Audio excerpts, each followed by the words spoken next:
as Kim Jones, Giants reporter, joins us now here on 105.3 The Fan. And a good afternoon, Kim. How the heck are you? I'm great. How are you guys? We're doing great. We're excited for Sunday night's game. And my first question for you, do you think Dak's dominance of the Giants will continue in week one? Yeah, I picked the Giants to win. Listen, opening night, I thought maybe they'll have a little juice, a lot of juice probably. I see it as a pretty even showing. Listen, to me, the difference maker, and this won't surprise you guys, is Micah Parsons. This pseudo new role that he is in. Maybe you guys have seen it at camp or otherwise. I certainly haven't. I'm a big fan of Micah. I'm a Penn Stater. He was just at our alma mater last week with Saquon. So there are all kinds of ties, in this series and in this matchup. But I am very curious to see Micah against a possibly suspect offensive line for the Giants on Sunday night. Looked like Dak and Saquon had a game of beer pong about to get underway there on social. Did it come together, and who won? They almost never tell us who wins, just so you know. Okay. But they always are playing. And in the locker room, they're always playing. Once in a while, Brian Daboll jumps in, but never when the media is there to witness it. Daboll on the beer pong? Well, not the beer pong. Well, maybe, Probably. But certainly in the locker room, not the beer pong, but maybe elsewhere. Let's put it that way. Nice. How do you see Darren Waller, the new shiny toy for the Giants, being utilized Sunday night? If I go by training camp, it'll be in a lot of different ways, crossing routes over the middle. He's a huge target, as you guys know, 6'6", and looks every bit of it, catches everything. The one thing I would say in terms of an overriding theme of training camp, and even before that, but we'll start with camp, is Darren Waller caught probably in the 80 to 85% of passes, and that might even be a little low. I get that it's training camp. He's not getting hit.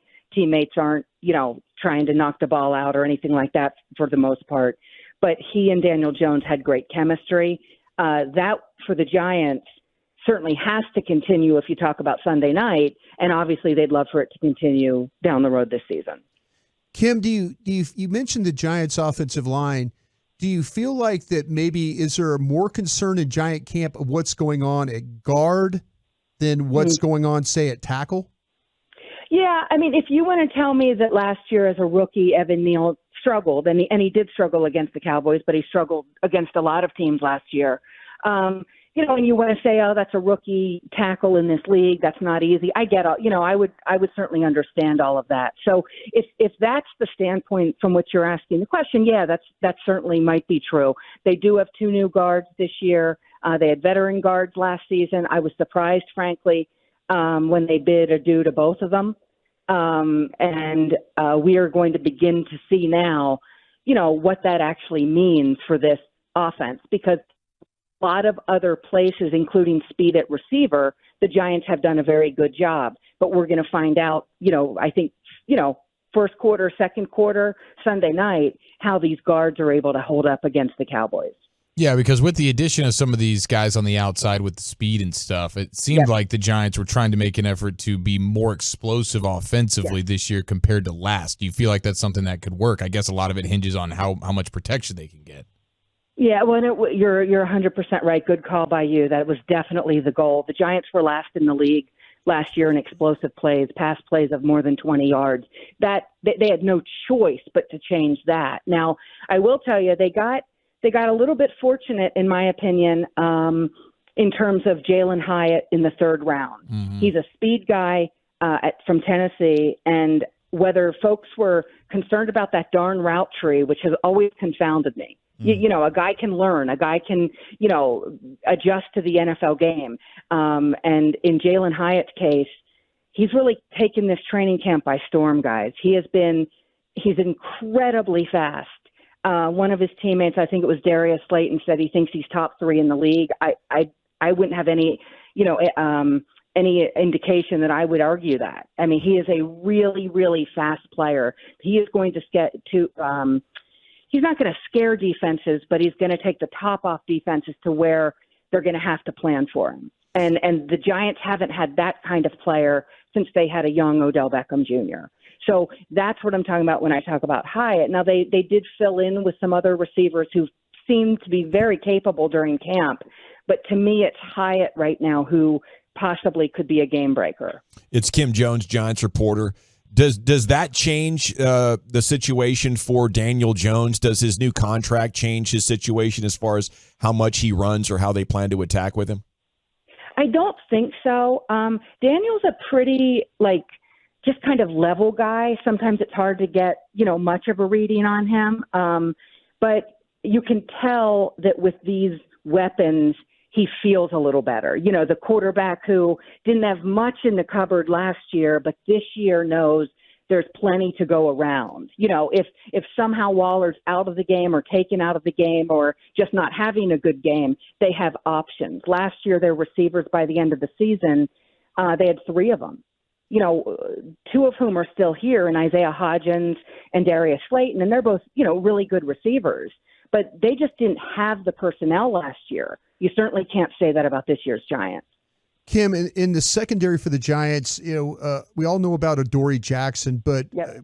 with Banks and then Hawkins involved, Yep. are they, how confident, and I guess it's, the first game of the season, so, everybody's confident, but tell us a little bit about Hawkins and because I have an understanding about Banks and when he came out of Maryland, but tell me about Hawkins a little bit, please.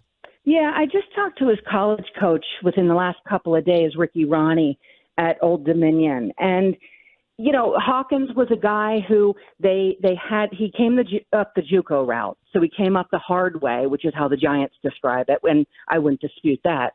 But when you talk about Hawkins, you're talking about a long receiver or a corner. He's long. He's longer than Banks. Banks, it looks more like sort of the traditional corner in a way. Right. Hawkins is longer and rangier. A delightful kid to talk to. You guys don't care about that. I understand that. But what he's done is come in and acclimated to the system, learned the playbook, and really forced the Giants' hand. So Adoree Jackson has now moved to the slot. He did so, with great grace. There was no, complaining. There was no belly aching. There was none of any of that. And I've talked to Adoree a bunch of times recently about the move and making it and everything else. And he just felt it was truly best for the team. And he came up, especially when he was at USC, Adoree did, with players who mentored him. And he believes in Banks and especially Hawkins that Adoree now has an opportunity to mentor them. So I'm telling you what they're saying, but also what I'm observing. That's a pretty healthy situation. I'm not going to tell you that a 6th-round pick out of Old Dominion is going to, dominate the game on Sunday night. That's not my point. But I'm not sure that he's going to be overwhelmed. And if they thought for a second he was going to be overwhelmed, he wouldn't be in this position. He has been one of the more, in all of my training camps, and there have been a bunch, he would be one of my more impressive rookies coming from where he did, with a head coach saying, I couldn't even let him play special teams and up his draft value because we needed him to play every single down as a cornerback. That's at Old Dominion. And now he comes into the Giants and earns a spot as a starter. He is one of the cooler stories I've probably covered in that sense. But that obviously, we'll all learn together how he plays under the light Sunday. Kim, as you know, when the Giants have been at their best, their defensive line's been elite. Yes. And we've talked a lot about the Cowboys' offensive line this offseason. They're dealing with some injuries right now, but what stands out to you about this year's Giants D-line? Yeah, Dexter Lawrence is still, a menace. I mean, he's just a great player. He got paid in the offseason. He, he's still a great player, still doing everything he used to do, as you'd expect. And really just the anchor of that D-line. Leonard Williams still there as well. But what the Giants really did, guys, Thibodeau's there, Ojulari is there as the pass rushers. But what they really did was they fixed the run defense. So they were in a spot last year where they were just getting run all over, and a Dexter Lawrence is putting in all of these snaps, and a lot of them were almost for naught, it felt like, because all you had to do was run on the Giants, and you could have some success. So for the Giants to have run stoppers, Nacho from Tampa. He prefers Nacho, so we call him Nacho.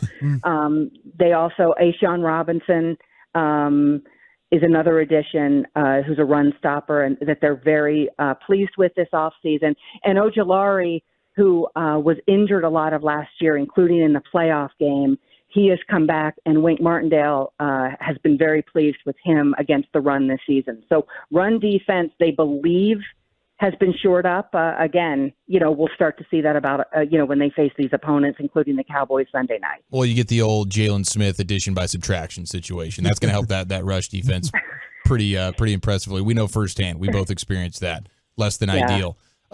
Weather situation for Sunday night. Anything weird? Are we getting any rain? I saw that there were some storms in the forecast, but around here this time of year, right now it's been, unusually hot. It's unusually hot today here.